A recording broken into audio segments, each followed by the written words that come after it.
ethos of this channel is to encourage you to complete your restoration projects. I mean, over the years, I've been sort of famous with myself anyway, for starting projects with tremendous enthusiasm and getting to the stage where I just run out of enthusiasm, something else came up, and ultimately it got stalled for one reason or another. Had to work at something else, or just lost enthusiasm, essentially. Lost what you start off with, which is that great zeal and vision to get your Land Rover or a car, classic car, whatever that is, completed. And one of the biggest things is, if you have a vision for something to be completed, and you can keep that vision and keep that enthusiasm, you'll get there. But one of my things in life that I've learned over the years is, when you're in a position where you don't think you're making any headway, where it seems like the whole project is just getting on top of you. I mean, the other day when I was working at that cross member, I looked up and the windscreen washer started leaking for no particular reason at all inside. I mean, there's been a bit of frost, but 1 degree, it's like it hasn't been frozen or anything like that. However, out of the blue, without leaking for weeks, all of a sudden started leaking. And these things can start to get on top of you. So one of the things I've learned to do is comprise a look what you have already completed journal. And I know years ago recently I used to climb an odd mountain here in Northern Ireland, probably the Mourne Mountains, maybe Slieve Donard or Slieve Burner or something. And I mean, whenever you were climbing that mountain, you were running out of steam. It looked like, good, this is too far to go. And one of the encouraging things was, you don't need to be going very long to look back and see how far you have come.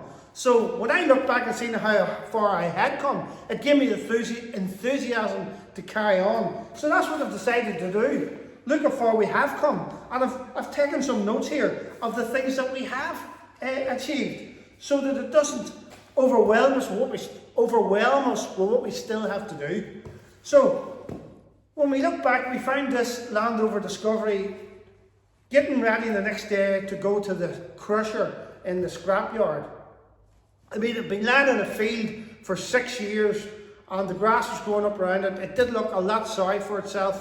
And we brought the tractor up to pull it out, but we couldn't get the tractor in because my tractor's too high up. And when I went to pull it out, the trees had grown over in such a way I couldn't get the tractor in. However, the man who lived up there, he had an old 3CX or something, JCB digger. I mean, front bucket and back hoe. And he came up and we put a rope on it, and all the wheels were flat, and we tried to pull it out, but it wasn't moving. But we kept at it. I mean, the rope flung off one time, but eventually we got it pulled out and pulled round, and we blew the 4 tires up, and then we were able to pull it about a mile from where it was. This was only like a mile, less, half a mile from my house. I mean, as the crow flies, about 100 yards. It's literally that close. So anyway, we pulled it out of the field and got it home and blew the tires up.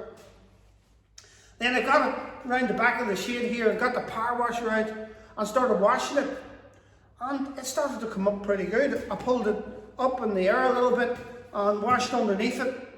And eventually got it cleaned up. But it wasn't starting. The reason it wasn't starting, and this is the reason it was left in the garden in the first place, there was a thing away in the gearbox that meant it just wasn't working. It's an electrical item, they're a common fault, I can't remember what it was called. But anyway, that had been repaired by the man where it was lived, who owned the garden.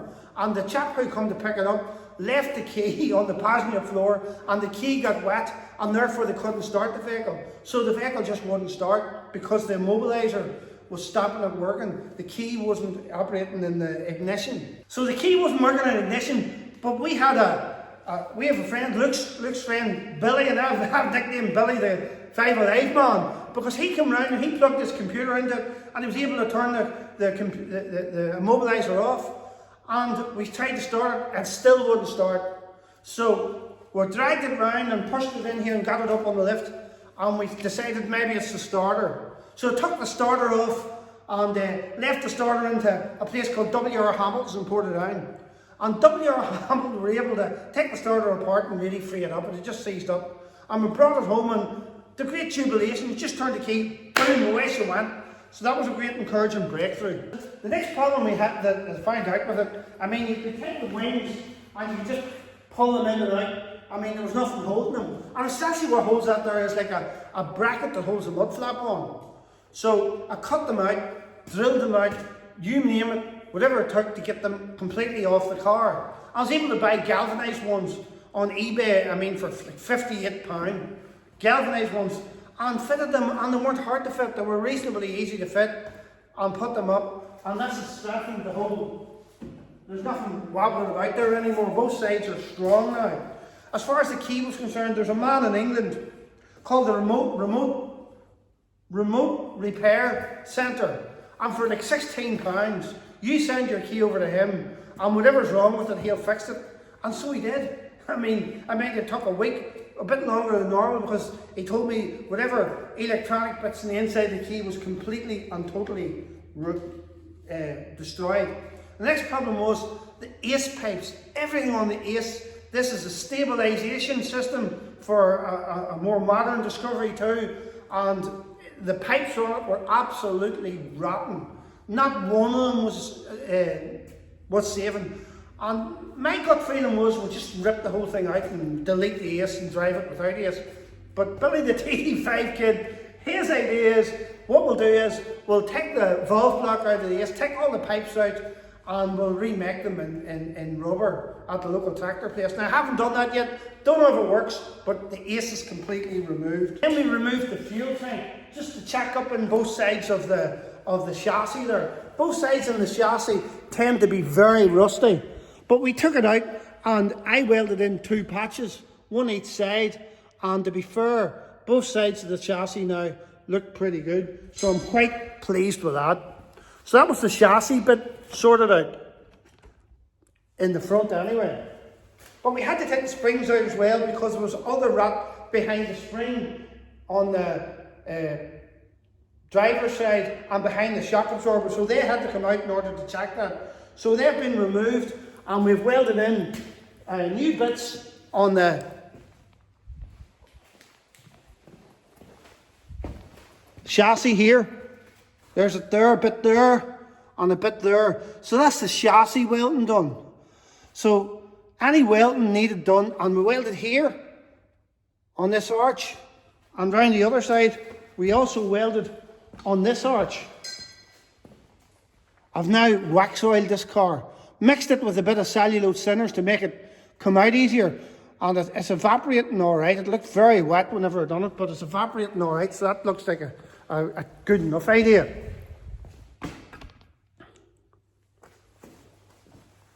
So, where have I got now? Repaired the chassis, springs are out, dampers are out, welded arches both sides. I'm now drying the driver's floor. For some reason, the driver's floor was completely soaking. I mean, the rest of the floors are dry as cinder, but for some reason, the driver's floor was rotten. Now, everybody will say that it is the sunroof, but I'm not convinced. I mean, just below the windscreen of that scuttle, it was completely filled with leaves, and I think the water wasn't getting away there, and somehow or another, was finding itself down the bulkhead or the firewall down onto the driver's seat. So at the minute there's a little dehumidifier and a B&Q in it. So we also, when I took the tow bar out and the fuel tank out, I've sanded them down or wire wheeled them and give them a couple of coats of Hammerite. So they're ready to go in, but I didn't take them out actually. It was Billy the TD5, a live kid, that took them out. So I'm not real sure how that all goes back in again, but he's supposed to be here today, and we'll endeavour to get them back in. Then the next thing I done was I took all the bump stops had rotted off the car essentially, and I took all the bump stops off and replaced the bump stops with new bump stops, and they're easy. I mean, it's a 13mm bolt. I saturated for a little while on with WD-40 or any penetrating oil do, and they've been replaced. The 3 that were missing, and the one that wasn't missing is still fine. What else have I done? Well, I mean, this car's going to be so much faster because whenever I come into my yard and pull it up in this lift, it was red with rust. I must have shaved off you know, a millimetre of rust all over the whole chassis, you know, everywhere was red with rust. However, I shaved it all off and I've given it a coat of wax on. I mean, the chassis is going to be alright, I suppose, for a couple of years. I think ultimately, sooner or later, it's going to need a chassis. And then I fitted a new air filter, and I fitted a new fuel filter here, which is really easy. You just screw it off. The fuel filter was on the side here, screwed it off, and that's a new fuel filter there. And that's these brackets I was telling you about that I bought off eBay for £58. Great job. And see at the top here, one of the benefits is with these brackets, there comes a really big, heavy pop rivet. And it means you don't have to lift all the carpet to fit them. So they're on both sides. And they stabilise that whole side there. So they're a great job, those brackets. I couldn't highly recommend that enough. I think it's called the T-Daddy or something, the guy who sells them on eBay. I mean, there's more than one person selling them, but that's the fella I found anyway. So the starter was took off and rebuilt. The bump stops were replaced. And I think, looking back now, you know, we've done quite a lot. If we keep focusing on what we haven't done and try and figure out what we still have to do, you know, you're going to get disheartened. So it's good to take a recap on what we have done. So the other thing I done was, as a recent video, was the battery box. When we took the plastic out and took the battery out and then the plastic cover, there was a decent hole in there. But we're able to weld that up. I mean, it's not state-of-the-art welding, but no, it's not pretty, but it's structurally sound enough. And I'm going to give it a few coats of Hammerite and then give it a good coat of good old wax oil. So that's where we're at. Hopefully today, Billy the TD5 kid will come and we'll get this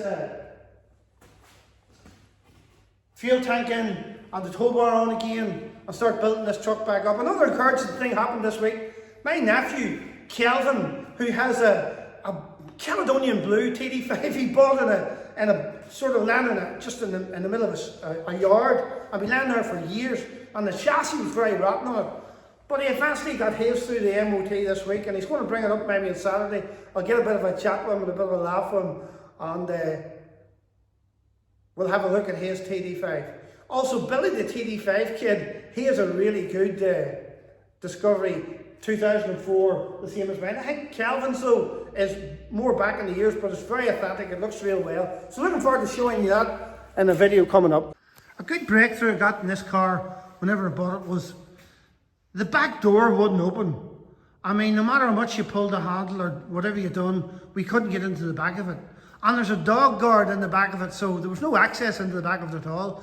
So I watched a YouTube video where somebody got a sharp screwdriver and just on the handle here, plucked out the Land Rover logo and sprayed the inside of that with penetrating fluid, penetrating oil, and worked it and eventually it opened.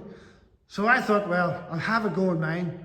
And funny enough, after a couple of minutes, there it went, popped open. So that's a trick on these TD5s if you don't know. I found another thing out the other day. I was watching a couple of guys over in New Zealand or Australia or something. When you get a big wheel for these cars and you put it on this spare wheel carrier, it hits off the bumper. However, if you take it off and turn the wheel carrier upside down and take a little notch out of it for the windscreen wiper, it lifts it up a couple more inches, which allows you to get a bigger tire on it. And I would like to put bigger tires in this in the future. I mean, the floor of this good Discovery is so wet. So I'm trying to think, it's not wet there, but down in the bottom here it is raining, so it's maybe not coming down the firewall because up behind the pedals isn't wet. Soaking here, not bad over here. Here, just here where it enters the door, it's raining, really wet. But under there it's not. There it's not. It's just there. So dehumidifier back in. Other than that, the seats and all are dry. So I took about a cup full of water out of there with a dehumidifier in it for a day. So hopefully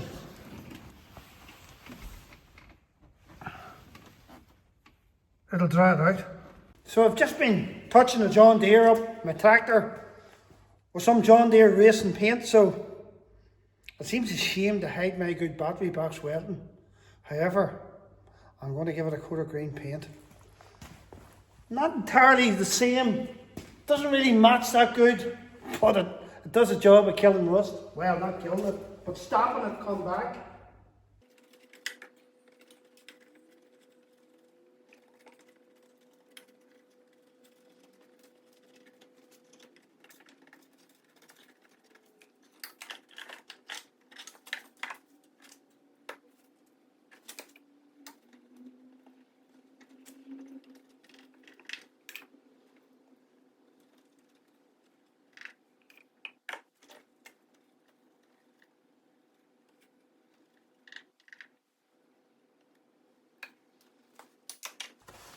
So let's have a look at that.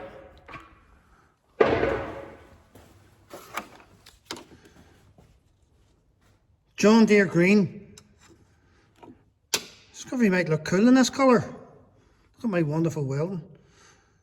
It's not brilliant, but I'll tell you one thing. It's going to give it a bit more life.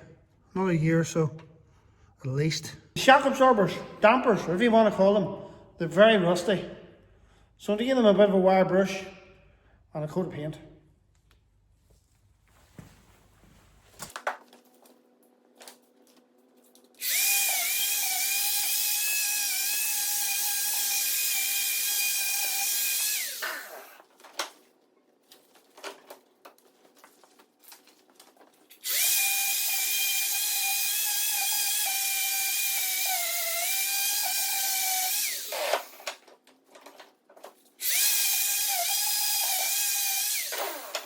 Wonderful with a little bit of wire brushing does.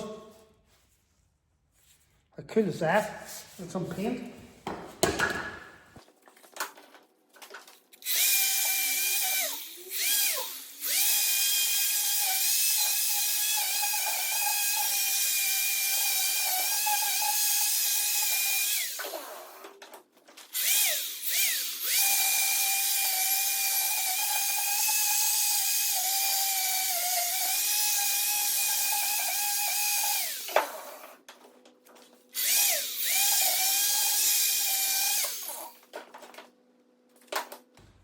I'm not crushing this in the vise, I'm just lightly holding it in the vise.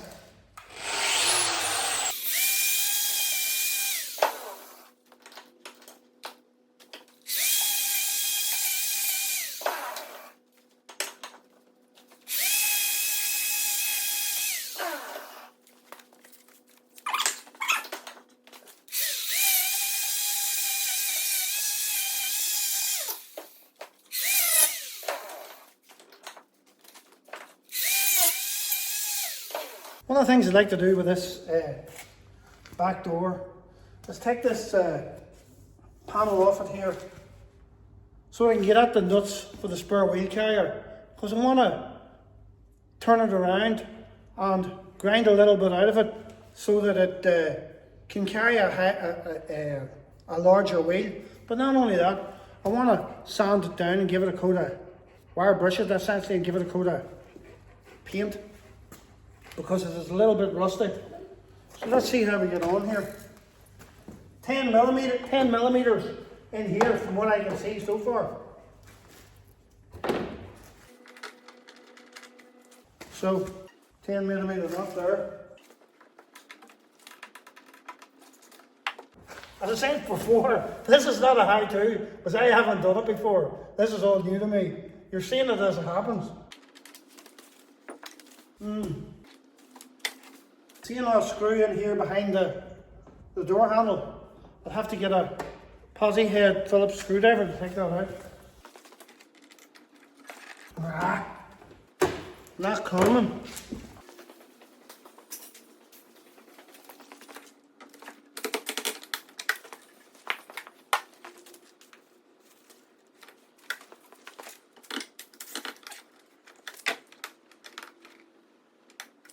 I don't even know if that's necessary.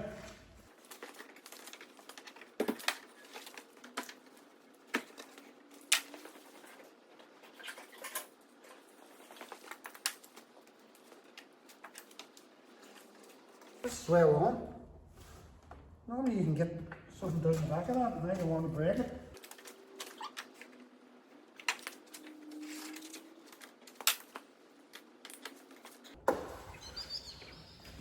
I don't know where to start it.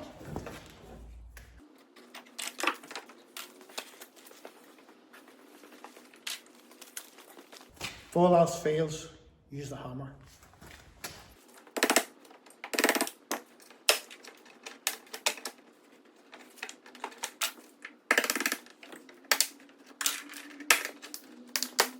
Well, every last one of these is breaking.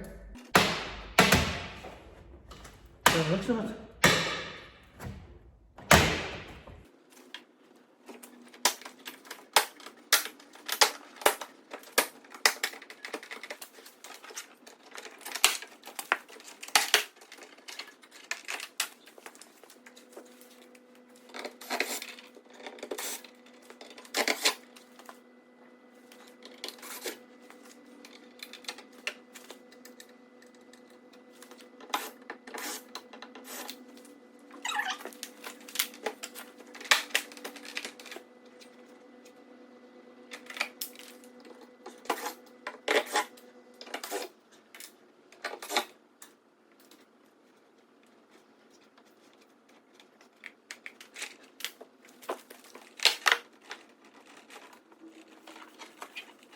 I mean, behind this panel, the polythene stuck to the door is just so perfect. Seems a shame to take it off.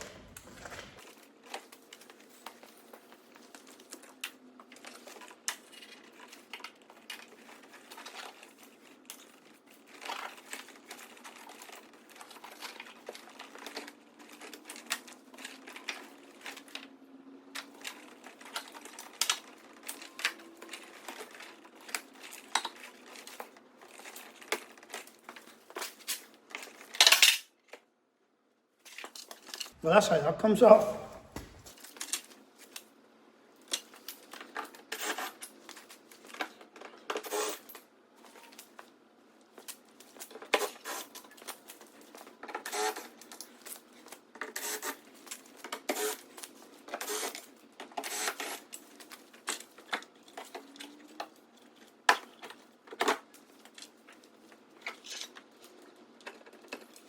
That's it off.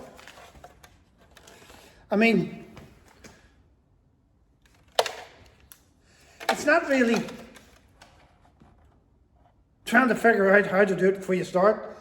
I mean, sometimes you just got to take a chance and go for it and see how it turns out. So far I've got it off. Can I get it back on again? I hope so. This is a very tight door panel.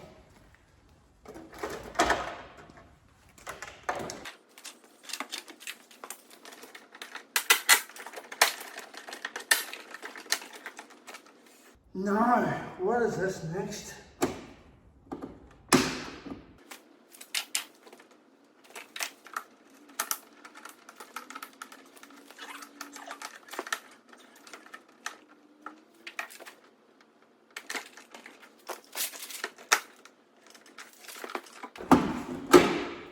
Aha! I don't know how it came out, but it's out.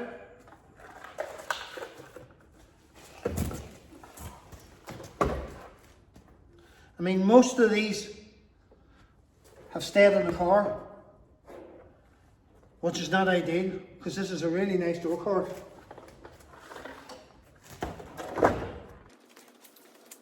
This seems just to clip in and screw in. So, need to force it back to get it out. Getting it on is going to be fun. Now, if these bolts that hold this spare wheel carrier on were locked here, it would just be a matter of screwing it off from the other side. But I tried screwing it off from the other side. But the problem with screwing it off from the other side is they run round here, which isn't ideal, which means that you have to take the door, go through all this hassle to take the door card off. Can we put it on again? Absolutely.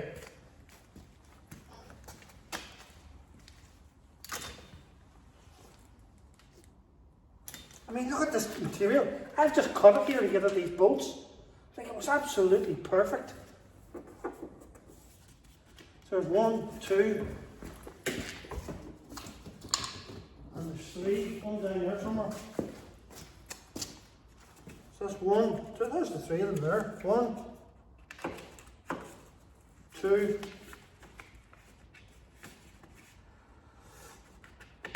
3. So now we just use a bit of duct tape or something to seal this back up again once I get these bolts off. Because I think if water gets in behind here, it stops it running into the internals of the door. And the internals of the door look very good. However, the hinge at the bottom is really sticky. So I might just cut a slit in here so to get some oil down into that part of the door.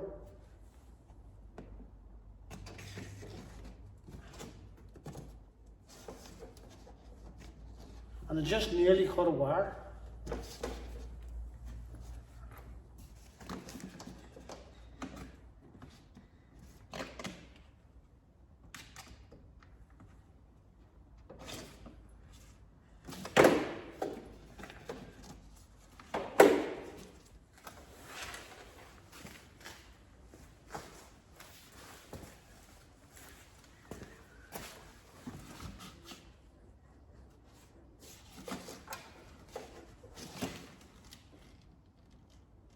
Doesn't look rusty at all down there.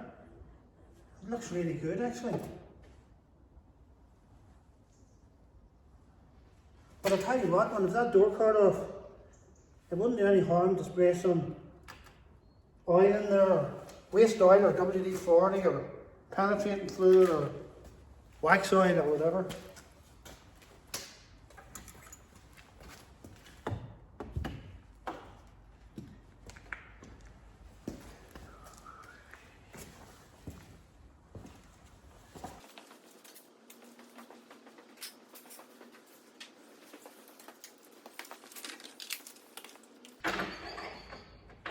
So 13mm.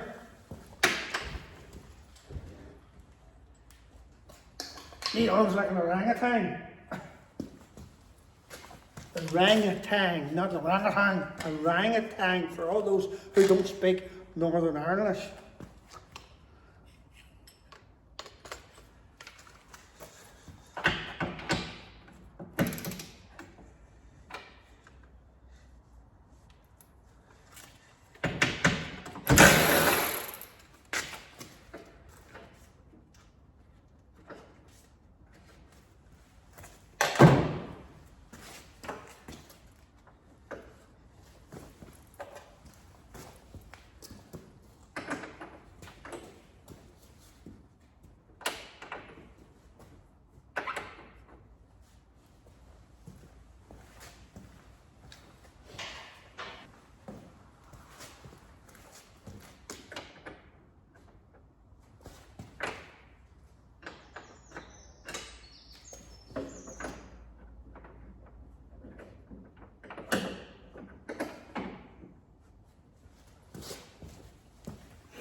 In typical Land Rover fashion, just to make things simple, instead of having a 13 both sides, one side is a 10 and the inside's a 13.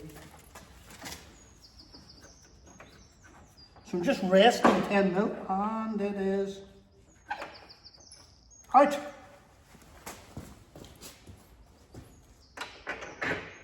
So praise the Lord, that's one out. And as you can see,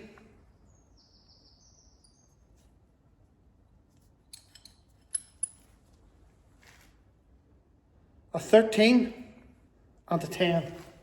Lovely. Restless.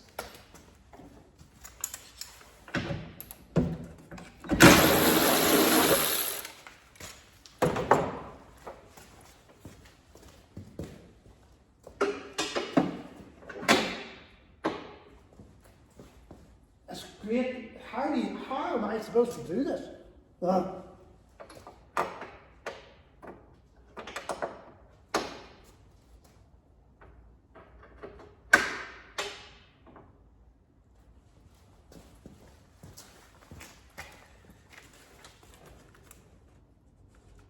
just rested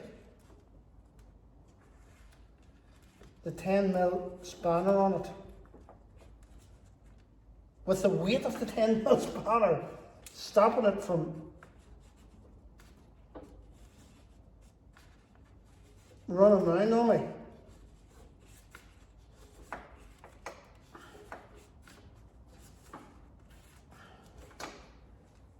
Pass off.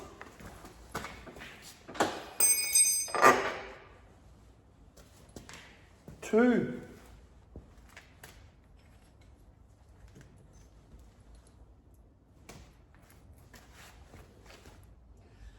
And they're both different lengths. So the longer one goes to the top and the shorter one goes to the middle.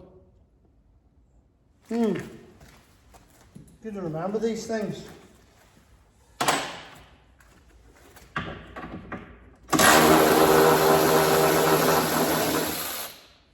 And thankfully that one came straight off.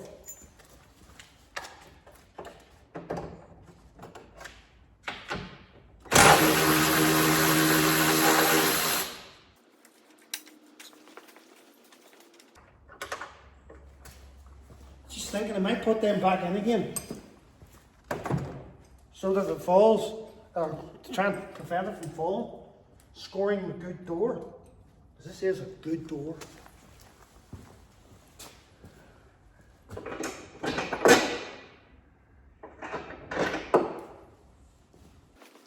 So that's the 3 off that side.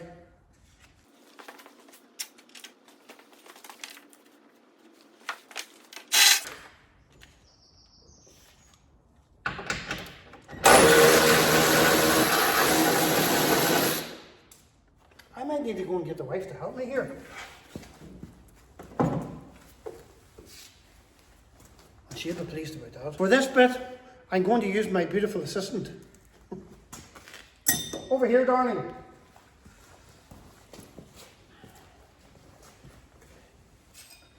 Come around here and hold this spanner on that like that, and the other hand under the top. Alright. Alright, honey. That's that one off.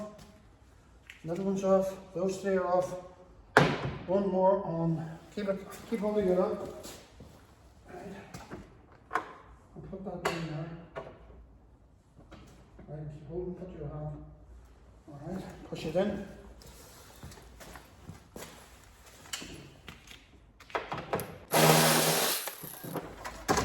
Thank you, my beautiful assistant.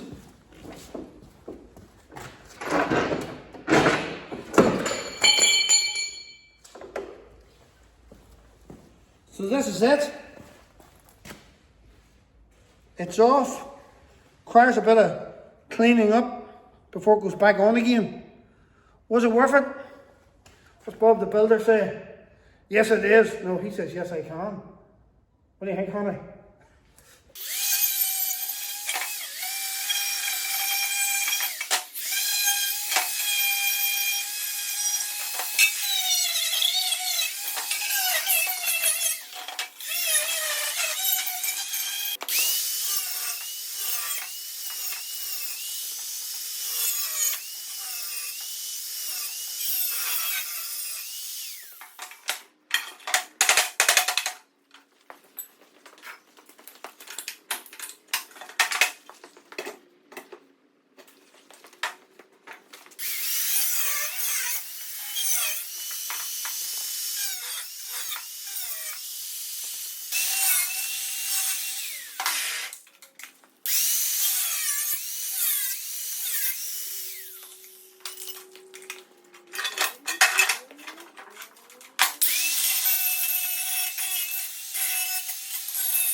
The back door in the Land Rover is very good.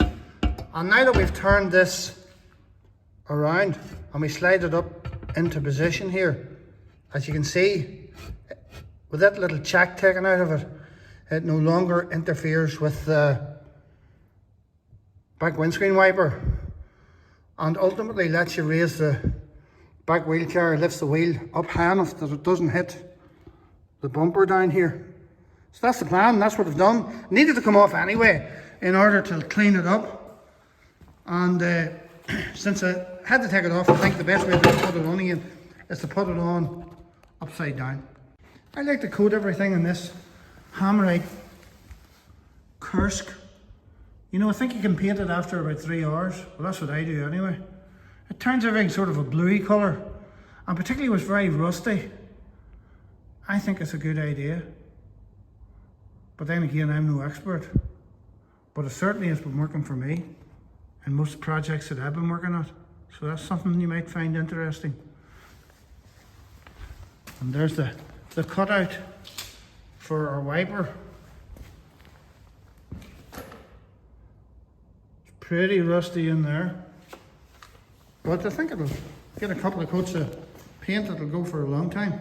So, giving it a bit of time, and it looks like this Kursk is dried off. I definitely went way overboard with it in a much I put on. But I suppose my problem was I put it in the cap of an aerosol can and it started leaking. And the thing about it is you can't pour it out or pour it back into the container from which it come out of. So I painted a bit more just around the brake calipers and that on the Discovery.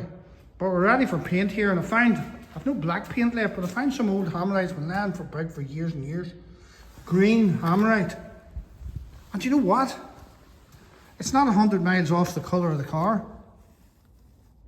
However, I'm only going to give it a coat of that and then maybe aerosol a bit of rattle can over it when it dries. How about that, a coat of dazzling green with a free brush from W.R. Hamilton's and pour it down? I mean, it's on a wee bit thick.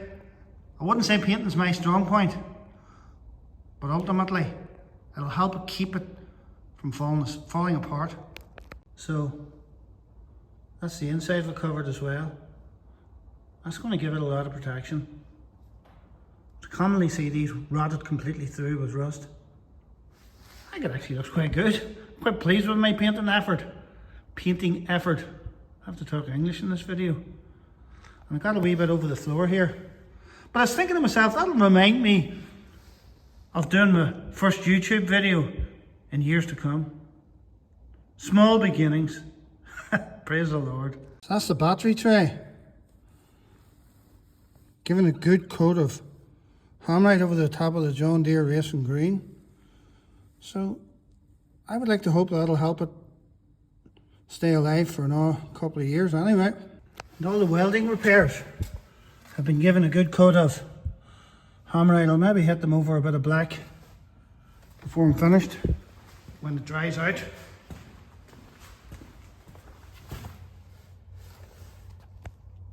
So these are the wheels I bought from BLRC for the Land Rover.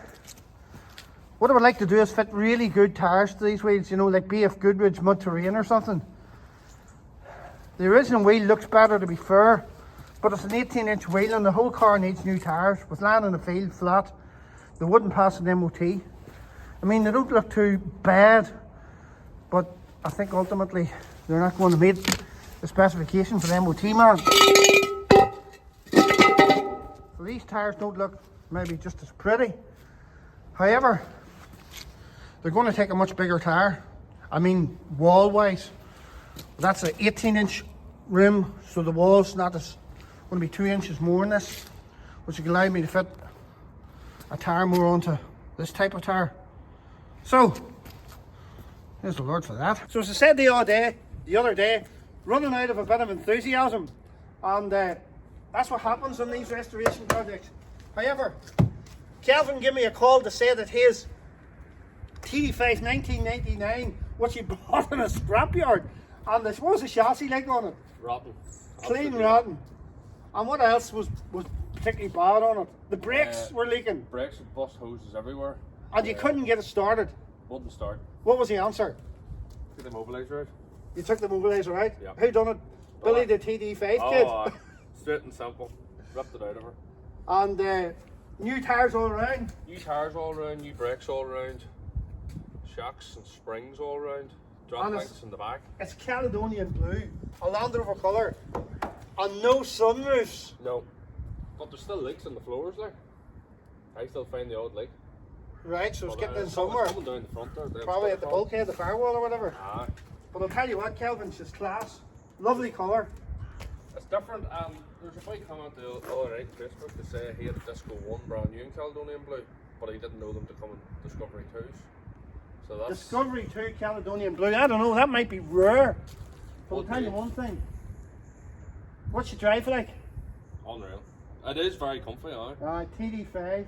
I brought our Stephen out last night. He has one as well. Yeah. And Stephen's is like a boat. He's racking straps all the way, but that there. And you put new shocks in all around. How much was new shocks and springs all around? £235. £235. KYB. Jeremy Hamilton, WR Hamilton, put it down. KYB shocks all around.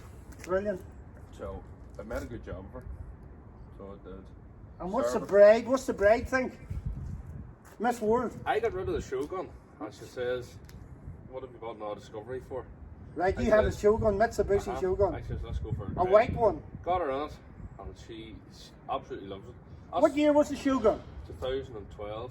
2012, but she wouldn't have been rusty. No, oh, she was. Stone rust. How much rust was on the Shogun? The whole back arch has all come out of it. Everything. About the wee boy that welded all that done it for me about 3 months ago, and then I got rid of it out of the road. So you got a boy to weld that there, and he spent £700 welding, but that chassis is so solid now. Front to back. There was a quarter in that chassis before. So somebody put a quarter chassis in it? There was a rear quarter in it, but where they had welded onto, it was gone. It had started to go at the front side of it. Alright. But he has it all cut out, right back to here. Well, you know, we have a very stringent MOT policy in Northern Ireland. Oh, I know. You know, it's not like you just run it into a garage there. I'm not saying it's a simpler task in the UK, but in Northern Ireland they're quite fussy. So what did the MOT man think of your welding story? He was pleased with it. Was he? He was pleased with it. Brilliant. He said, because he could see all the red oxide paint. And yes. He was more than happy. He says at least he could see it all. And the new tyres, new discs. Made a job. New discs and pad, Kelvin, were they expensive? I think discs and pads, the discs were 80 or 90 quid, and then your pads were 40 odd quid. And what about your calipers? Calipers, none of them were seized. All good? All perfect. Like that car was land for a long time. I seen that car years ago in that place where you bought it. It hadn't been MOT'd from 2017. 2017. So that's 7 years from it was MOT'd. Well, it lay in his yard for and laying out in the elements for all that time. Well, that chassis was rotten in 17 and wasn't replaced, so it's lay from that time. Yeah. And still everything was fit to run like. First turn of the key when the immobiliser was took out and away it went. Unreal. What's Reggie think? Oh, aye, Reggie's happy. Reg? Here. Reggie's happy. Don't be knocking the camera down. Well, that's Kelvin's. Pride and joy now. Pride and joy now. And no sunroofs. And that's my everyday driving car. That's a £50 Citroen AX 1.5 diesel. My son bought me for Father's Day about 5 years ago, and they've done nothing other than place the timing belt on it, and it goes in the smell of diesel. So this is her.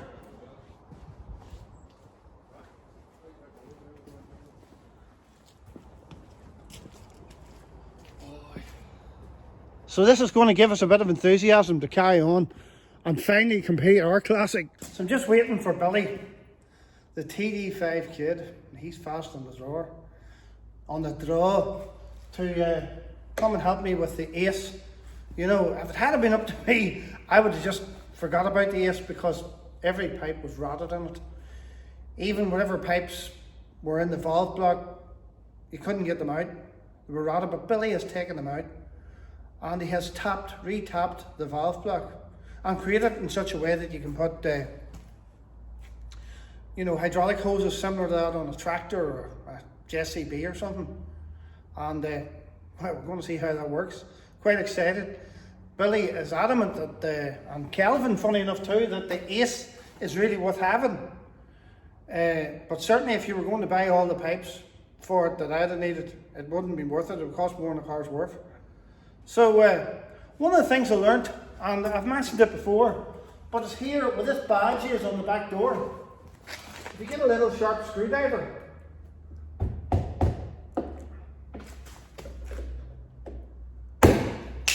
you can prise it off.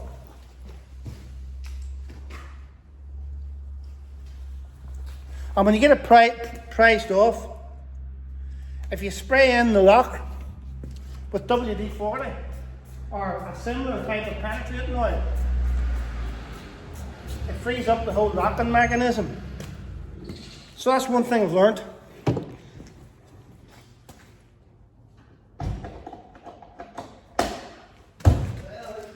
Billy, the TD5 kid, fast on the draw. How's it going, kid? That's so bad, we're getting closer now.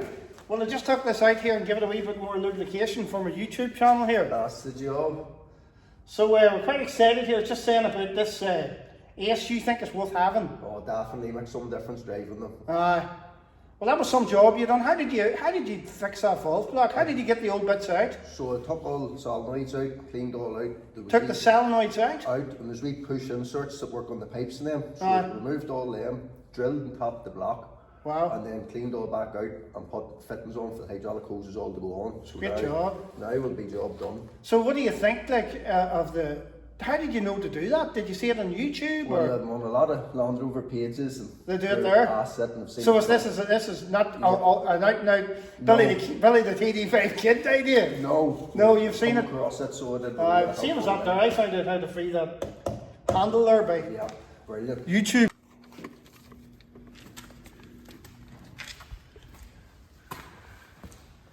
Pump. Don't think it's working. Squealy. So this is what makes it say, Billy? All mix. All mix. Sounds like they really like their name. Sounds promising.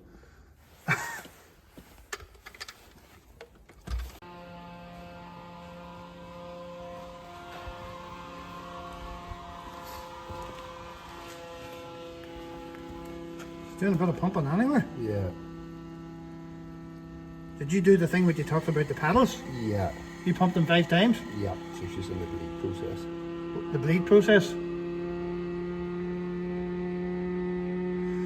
And should that have actually come to a stop then? It will stop and then it will go again and do a couple of cycles till she's happy. She's going again, you're right, bro.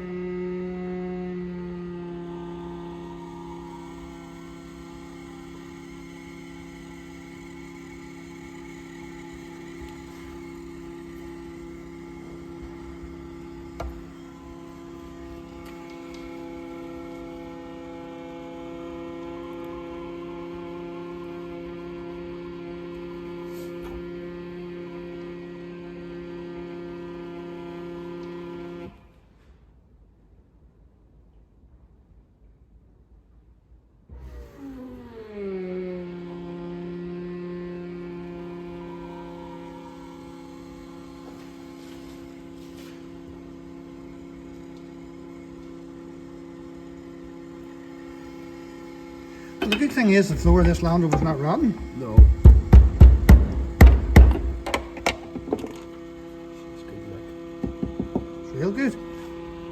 Because normally, I know in the Land Rover Discovery ones, the floor was really bad on them.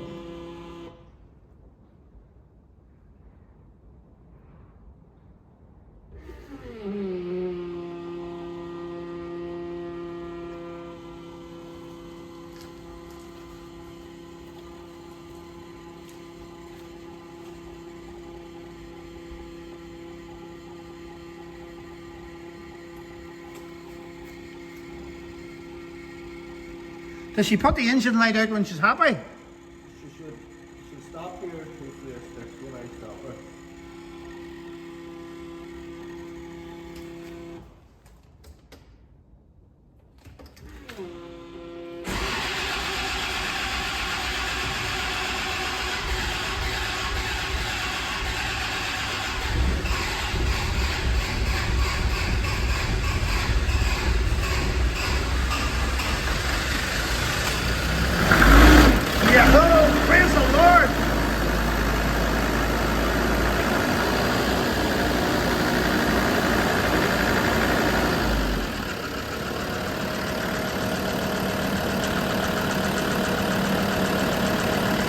So I'm changing the oil in this Discovery.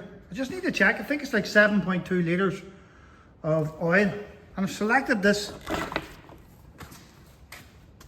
PD oil. Read in some of the forums that this is the best and most suitable for this Land Rover, who hasn't had his oil changed in, I don't know, a real long time. We changed the 2 filters. There's a little one goes in the top,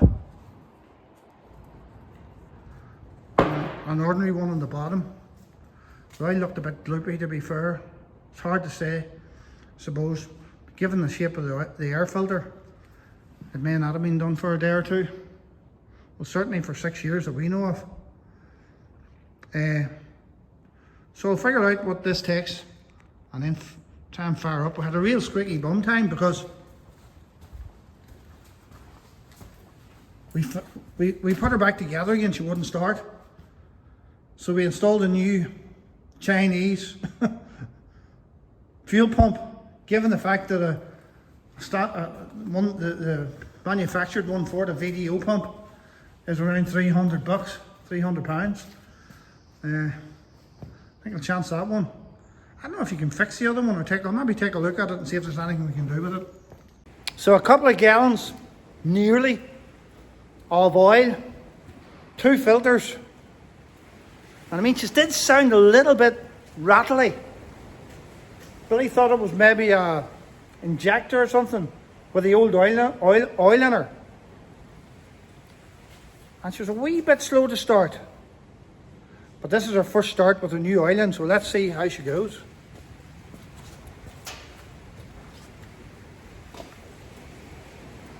Ignition. Ha!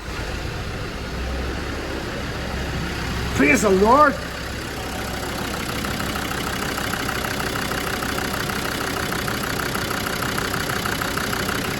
That sounds sweet. Glory to God. I just replaced the wiper blade on the back of this Discovery 2 2004. Now, when I got the wiper blade, I fiddled about with it, trying to get it off, and I didn't want to break anything. So I went into YouTube and I found out how to do it. I mean, if you know how to do it, it's easy. But if you don't know how to do it, you're like a cow looking at a new gate. So all you do is, you take your wiper blade like this, and you just snap it off. It snaps off, and it snaps back on again just as easy. There's locating two little dowels, and locates in it, and just snap it on. It's as easy as that. But if you don't know how to do it, it's not easy, but once you know, it's a doddle. So I fitted new wiper blades on the front, and I did not find them easy to do. You know, I watch everyone put new wiper blades on the Texas. No, this is so easy. Why would you go to Halfords and get it done whenever it's so easy? I'll tell you one thing, it wasn't easy in these. Now, I just got the new wiper blades. I never got the little plastic bit here. But on this here wiper blade, there's a locking clip here, and you must push it back to release the old wiper and get it pushed forward to put the new one in. Now, when you watch it on the internet, it seems, well, that's easy. Anybody could do that. But it wasn't easy in mine, because for some reason the wiper blades were really, really tight, fit in that little plastic slot. And I thought I was going to need a new bit of that plastic. However, I just about got them in. So it wasn't a case of a cat and new gate, and once you know how to do it, it'll be easy. It just wasn't easy. Probably because they're a bit brittle and we're sitting about for a while. So that's it. That's the 3 wipers, front, 2 at the front and 1 at the rear. The rear one was a doddle though. So putting on the rear wheel carrier, cut a slot out here and turned it upside down. So I'm optimistic that that'll allow me to put a bigger wheel on going forward. But for now, the important thing is just to get this car on the road and through the MOT. The spacers go on first. I've coated them in a bit of copper grease. And I've decided, my beautiful assistant's away at her mommy's house today, so I have to use my head and try and get this on without her. So Instead of needing arms like an orangutan, I just need to get underneath the door and hold the bolts. I assume.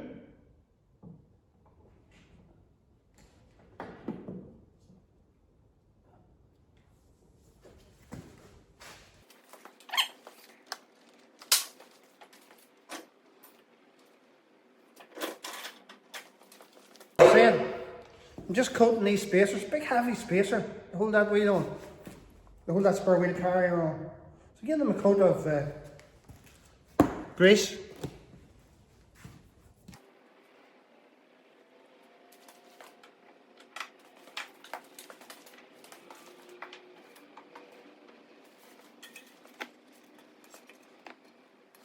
Just know a little bit of grease in that.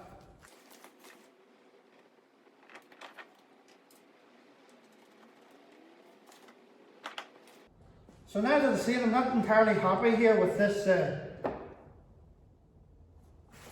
cut I've made in the spare wheel carrier. It seems that now I've put the spacers on, it's actually hindering the wiper.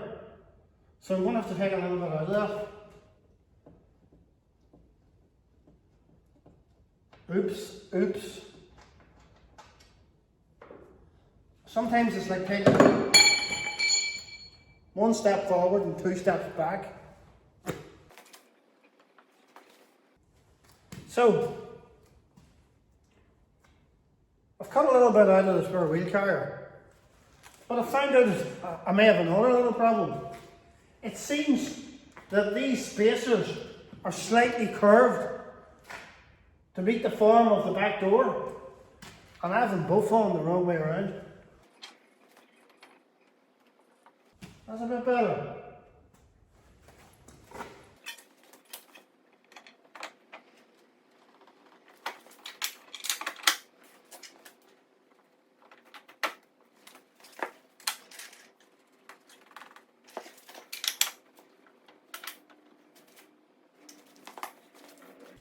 Can't find the middle hole here. So I'm wondering if I got them upside down, these spacers. So number one, I had them the wrong way around.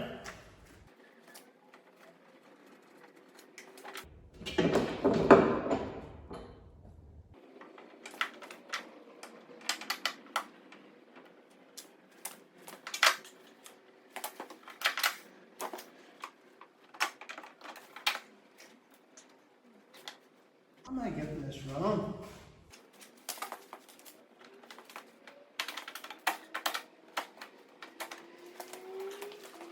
Still be helpful if you're an orangutan. Oh.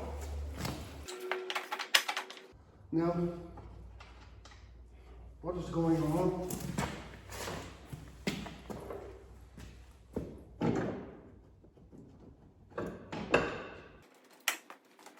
I mean, they're fitting there, so why do they not fit whenever I'm putting them on? How can it be so?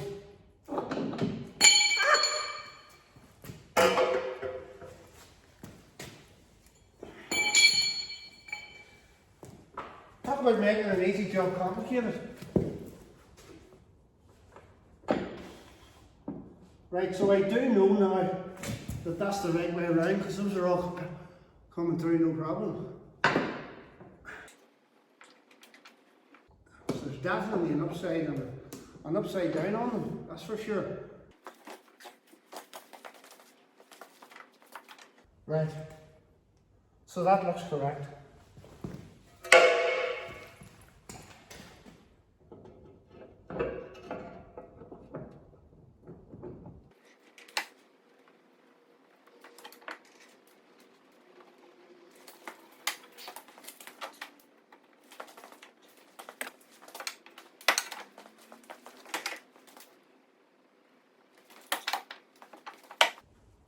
So it looks to me like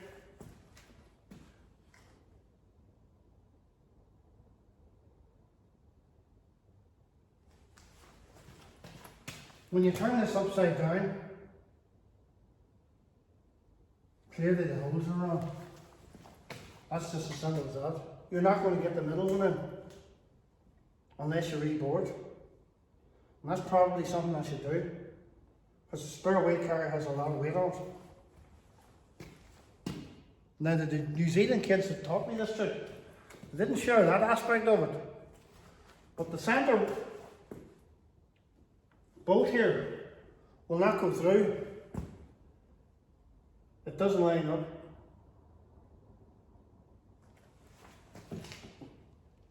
I mean, the wiper's going to be fine there, but I need to go and bore 2 holes in order to make this work. You know, this job has become awful complicated.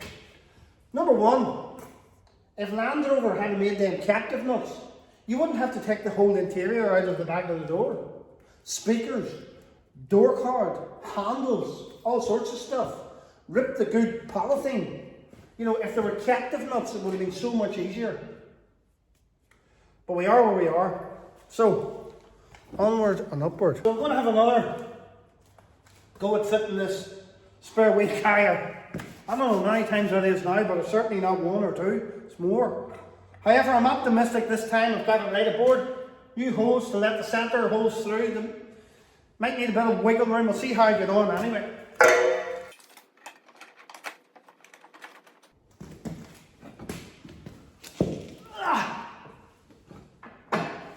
Went to the gym this week and managed to leave myself feeling a bit tender, to say the least. But I've got this idea that by February of this year, probably by the end of it, I'm going to get down to a weight of 12 stone, 12 pounds. That means I'm going to have to take off around £1 pound a week. And I mean, £1 pound doesn't seem much, but I'll tell you what, it adds up.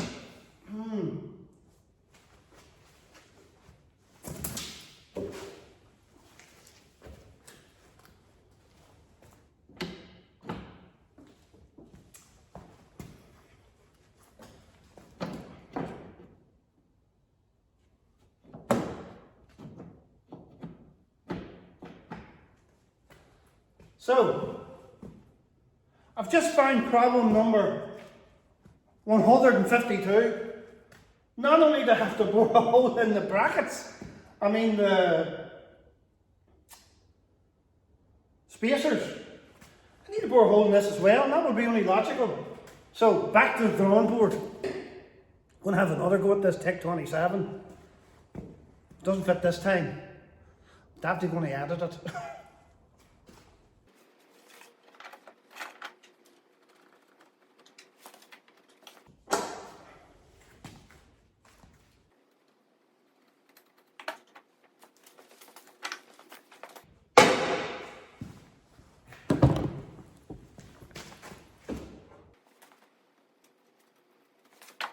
The wiper still does look a bit tight.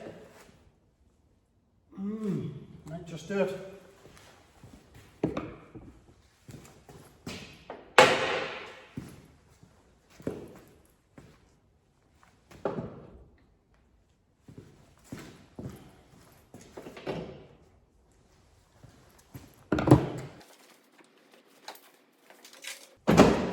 That's good.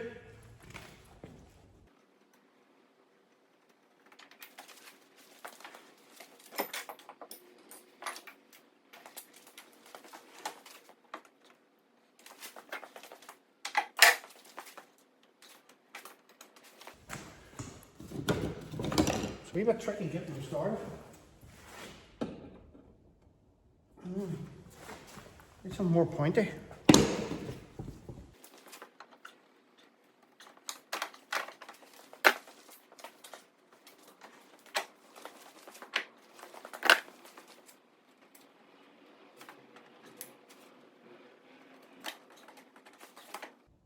I do believe that's going to be a success. I'll tighten them up. Praise the Lord. Thank you, JC.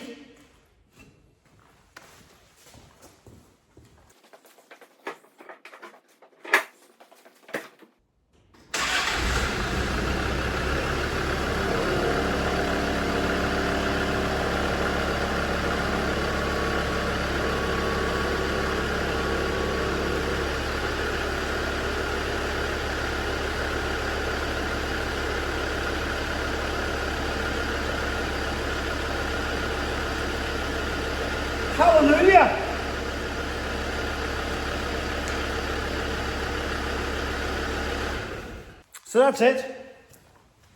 There's a good bit of space underneath this now. If you want to fit a bigger wheel, which you likely will going forward. 2 hardening nuts on, locking wheel nut on, a bit of copper grease. Slip it in. Job's a good one. Praise the Lord. So next job on the list is this drop link. I mean, the rubber's pursed, it'll not pass an MOT. I think I just need to cut it out with an angle grinder. So that's what I'm going to do. So I was able to replace the drop link on the passenger back side here. But I got this real quality drop link. And I can understand the benefit of it because you can hold it with a spanner while you tighten it. So it's a good enough idea. However, when I went to fit it, the 2 nuts, which look exactly the same, are actually slightly different. And I tried to fit the wrong nut on the wrong end and broke the threads in the nut. So I wrote it off. I mean, you could probably cut it and get another nut and make it work. So I went to Jimmy Hamilton's and he brought me in a bargain back one this morning. Bargain back. I used to think they were tennis players. Maybe they quit the tennis and started the drop link business. However, this was trickier to fit on the basis that you had to use like a Torx on the end of it. Instead of holding it with a spanner here and here, you had to hold it with a Torx setting at the end, which is trickier to fit. However, that's the on. So now the big startup. We know she starts. We know she drives on the ramp with no pressure on her. The wheels will turn. And that was a big breakthrough. However, I've never drove this car. I mean, we pushed it in here. So now's the big trial. Will it run? Will it drive out of here? So let's...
So, first drive, and we do have a problem.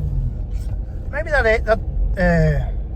ace is bleeding itself or something. Bit of a strange noise and 2 green lights on, but she feels good. The driving position is lovely, and we have brakes. Praise the Lord.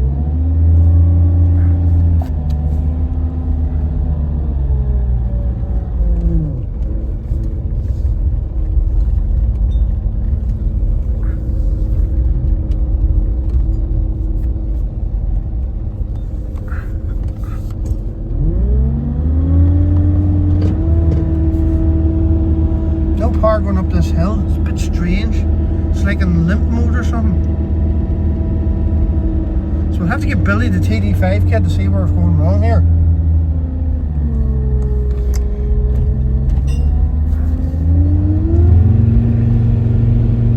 You know, it hasn't been drove in years, so potentially it just needs a bit more driving. But it definitely is nice to drive. The feel and the position and stuff of it is lovely. So after my initial drive in this wonderful Land Rover, the 2 green lights was on in the dash, and Billy says there to do with the gearbox. And it did seem like it was limp mode, it wasn't really pulling that well, but given the fact that has been lying in a garden or a field for years and years. Maybe just needed the oil to get round it. But it does sound like it's bleeding itself. I'm thinking it's maybe to do with that valve black there, to do with that ace. So we'll maybe need to look at bleeding the ace system. But when I drove it back up the yard after lunch here, the green lights was out, so hopefully the oil's got round the gearbox. I did pull the filler stud out of the gearbox to ensure there's oil in it, and there is oil in it. I was worried in case there was no oil in it, but the oil is good. Plenty of room for spiders. Cleaned it off with a bit of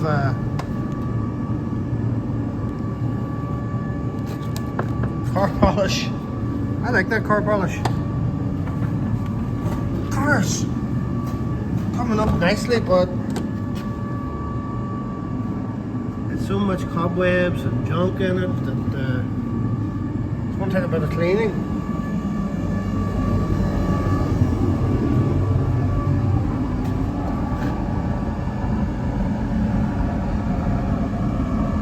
Solid, but just very dirty where insects and stuff have been living for this last 6 or 7 years or whatever it is. So I'm going to give the car a good clean this Christmas time now. Get a bit of heat on. Get all this cleaned up. Don't know why it's got so dirty. It's just mouldy, I think, sitting about. Everything is so dirty. However, the seats are really, really good.